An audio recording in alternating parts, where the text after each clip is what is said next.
This is the White Coat Investor Podcast, Milestones to Millionaire, celebrating stories of success along the journey to financial freedom.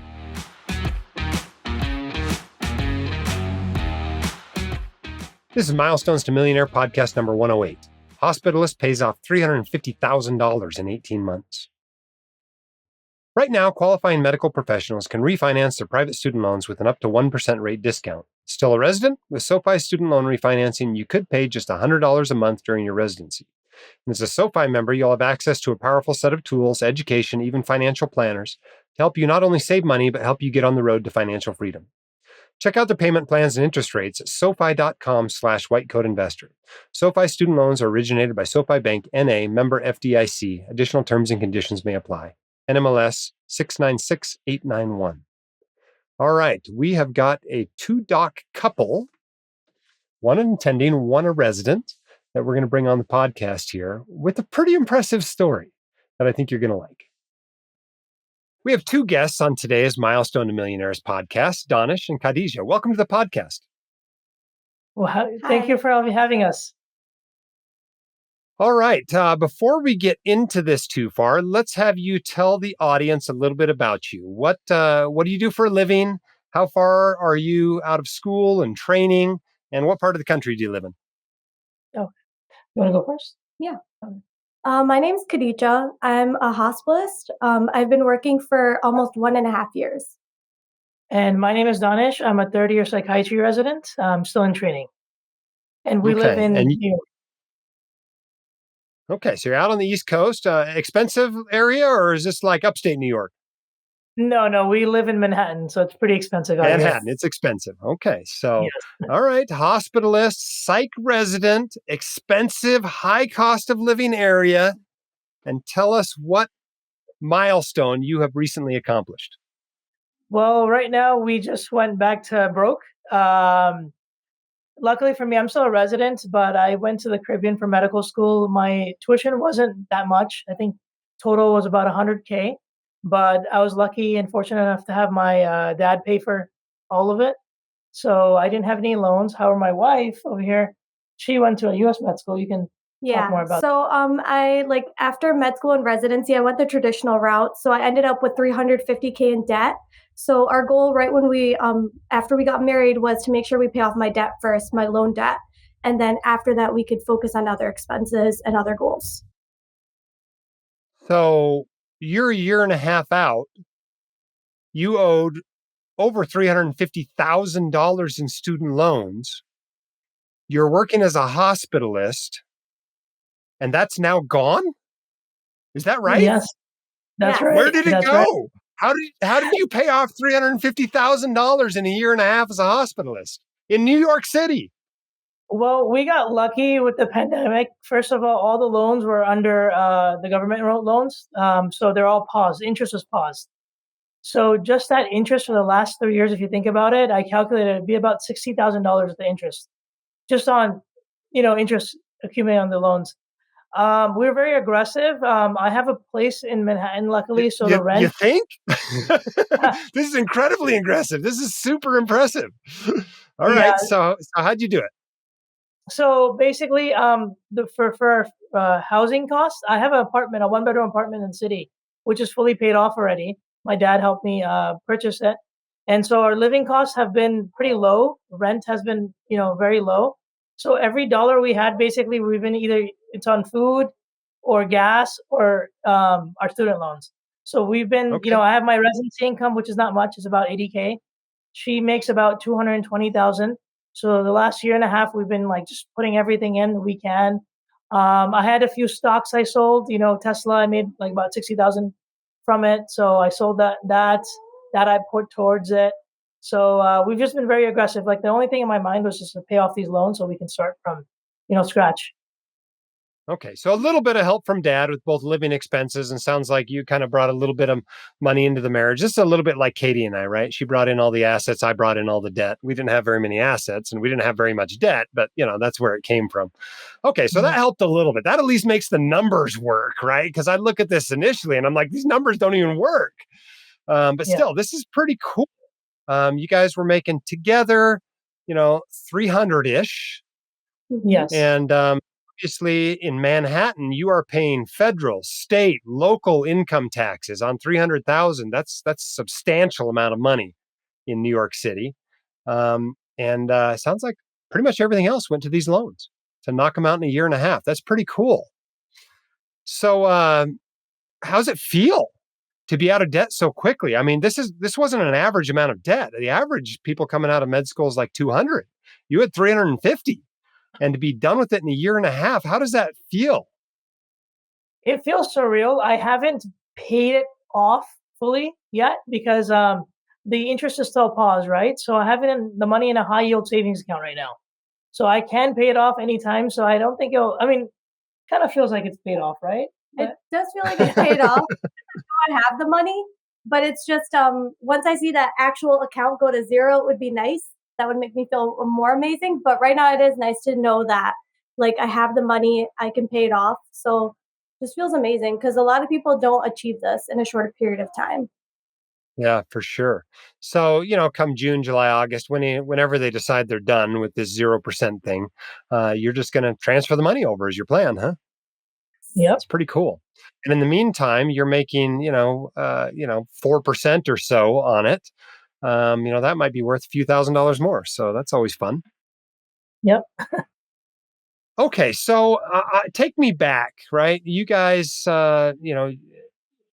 you graduate from residency, Khadija, and you're like, you guys talk, and you're like, okay, we're gonna pay this all off in like a year and a half. Tell me about this conversation. How'd this go? So it wasn't like that where we were like, we kind of planned it out. It was going to be a year and a half. It was kind of like, okay, we're going to pay off these loans as soon as possible. But when he was a resident in New York City, we were first long distance. So we like when I moved here, it was kind of like we had to make sure we started managing our money together. And so that's where we kind of decided that most of our money is going to go into an account and then most of it will be allocated for our loans. And then we just take out a small amount for living expenses and then also just dining out. And still, we still get to enjoy the best of both worlds. I think so. We still were able to go on a few nice trips and all those things. So we just kind of were allocating most of it for our loans, which made sure, I think we had to just make sure we were responsible. How long have you been married? 3 years. Mhm. 3 years. Okay. So, Danish, when you were first talking about getting married, at what point did she tell you she owed $350,000 in student loans? I think she told me right away when she told, because I didn't have any loans. But at that point, when I was talking to her, I was actually applying for residency. I had trouble matching into residency. I came from a Uh-huh. Caribbean school, I had average Right. scores. So it was very difficult for me to get residency. She was already in residency. So she was bringing she was bringing loans, but she was also, already working. I, on the other Right. hand, was just, doing odd jobs, doing construction, random jobs that don't really require an education. Okay. How did it feel to reveal that bit of financial information, Khadija? Do you remember? I mean, I know it's been a while, but I felt a little bit nervous, but for me, it was kind of like something that I feel like in a relationship, you have to kind of be honest and transparent. So I kind of told him early on because if there is some people that are like not okay with it, then it's from the start, you kind of know if they're okay with it and if it's going to work further. So for me, it was nice to just be able to like tell him and then see whether or not he would actually accept that as something that came with me alone amount. yeah. Yeah. I mean, well, this is part of our complex financial lives as doctors, right? Yes, we come with this high income or high income potential in the case for those of us who get married before we're attendings. And we often come with a big old fat amount of debt, and each of us at some point in a serious relationship, we got to trot out that fact and set it on the table in front of us. Guess what? I owe $200,000 or $400,000 in student loans. And that's part of me. If you like me, that's what's coming with me, And I think that makes that worries a lot of people. I think to reveal that sort of thing, and so I'm always curious how people deal with it. All right, so what now? I mean, you guys are like incredible savers, right? Are you going to start spending a little bit more money now? I assume at some point, dad doesn't help so much with the living expenses and expects you to be a little more on your own. What are your plans now? So going forward, I still have a year and a half more of residency to finish. I might do a fellowship for another year. So the plan is to buy a house because we just had a 3-month-old baby. So we need more space because in Congratulations. Manhattan, thank you. In Manhattan, one bedroom's not enough space. Maybe for a single guy, it was good enough, but now that I have a family, it's so we're gonna probably save for a down payment for a house, and we're not sure where we'll move to next. But maybe we'll just do some what's that term you guys use? Geographic arbitrage, where you like move to a place where they pay doctors more because New York City just does not Yeah. pay that much for physicians, So you're unfortunately. planning to leave the city after you finish training then? Oh, for sure. So let's see. That's the plan, but it's not. It's weird. It doesn't really feel like we saved a lot because whatever we wanted to buy, I mean, we went to the Maldives on vacation last year. We fly once a month somewhere. I mean, we don't like stay at like super fancy 5-star resorts. We'll do like a 4-star hotel or 3-star hotel. But I think whatever we need to get, we've been spending. So like the extra money that was accumulating was more than really needed. You Yeah, I never think felt deprived. Never felt deprived. Yeah. never felt deprived. Did it turn out to be easier or harder than you thought it would be at the beginning? I think it was a little bit just easier because you would think that with like saving up all that money, you wouldn't be able to do all these things, like still enjoy the luxury of going out to eat at nice restaurants in the city, going out on vacation, and like traveling. But we were still able to save a majority of our money and then still travel, still dine out, and still like enjoy like a good lifestyle. So we had a good balance even while saving so much money. Yeah. All right. What advice do you have for somebody that's just like you? Maybe it's someone that's, coming out of residency and owes $350,000, wondering if they're ever going to get paid off. Maybe it's somebody that's thinking about marrying a doctor that owes $350,000.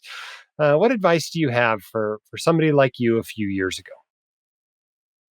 I would say to just live like a resident. That's the main thing. Like if you're coming out of training, don't like increase your expenses. Don't buy like a brand new Mercedes. I have a Nissan Maxima I've been driving. It's fully paid off. It's a 2016. It's doing fine. So I mean, I could buy a nicer car, but then that would deter me from paying off my loans. And just like keep your eyes on the prize. Like if you want to pay off loans or if you have a goal, just stick to it and don't try to do too many things at once. Just go. That's what I would say. You have anything? Yeah, I think the main thing is that you should just start off the relationship by discussing what's important to you. And then if your goal is to pay off your loans, then make sure that you're allocating and come up with a plan kind of that majority of your money is going to go towards loans, and then you won't be able to have all the luxuries where you won't get a Mercedes Benz right out of residency. So it's kind of like making sure you discuss like expectations and then come up with a plan together and that you agree with the plan. And I think that would make that way you can actually pay off and reach your goals. Awesome. Well, Danish and Khadija, you have done fantastic work. I'm super proud of you. You should be proud of yourselves. You really have done something very remarkable that a lot of white coat investors would like to do. And I appreciate you coming on the podcast to share your story to inspire others to do the same. Thank you for having you. us.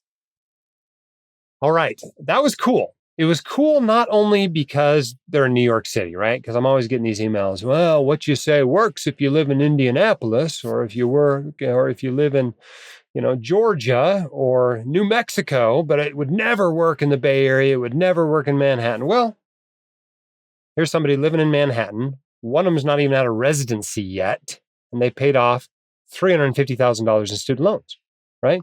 This is not an orthopedic surgeon. This is a hospitalist. She makes $220,000 a year. And they say they are still eating out, say they're still going on trips, and they are, but they're clearly being very frugal about them.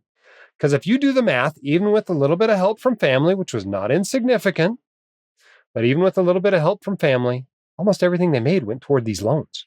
That's the only way the math works out. And so super impressive for them to be that disciplined. But what impressed me the most about it was that they are on exactly the same page, right? They had the same plan. They both worked together. They both bought into it. And it's really powerful when a couple working together toward the same financial goals. All their income goes in there. He didn't look at this as her debt. It was our debt from the moment they got married. And they said, what can we do to get rid of it? And they took it in the corner and they dropped an anvil on it. And I think that's pretty impressive. As I mentioned at the top of the podcast, SoFi is here to help medical professionals like you save thousands of dollars with student loan refinancing. Right now, qualifying medical professionals can refinance their private student loans with an up to 1% rate discount. And for residents, you'll pay just $100 monthly while in residency. Visit SoFi.com/whitecodeinvestor to see all the promotions and offers they've got waiting for you. One more time, that's SoFi.com/whitecodeinvestor. SoFi Student Loans are originated by SoFi Bank, N.A., member FDIC. Additional terms and conditions may apply. NMLS 696891. By the way, this podcast is driven by you.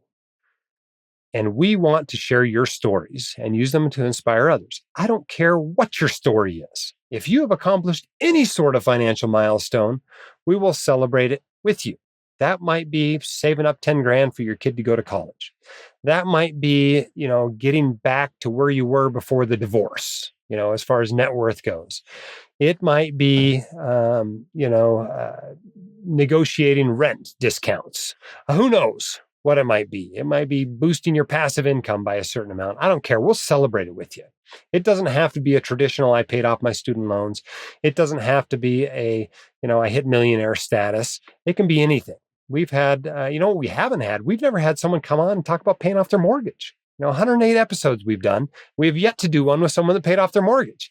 So either nobody's ever paying off their mortgages out there, or they don't think it's worth talking about on the podcast. So let's have somebody that's paid off their mortgage come on and talk about it. You can apply, whatever it might be, whitecodeinvestor.com/milestones.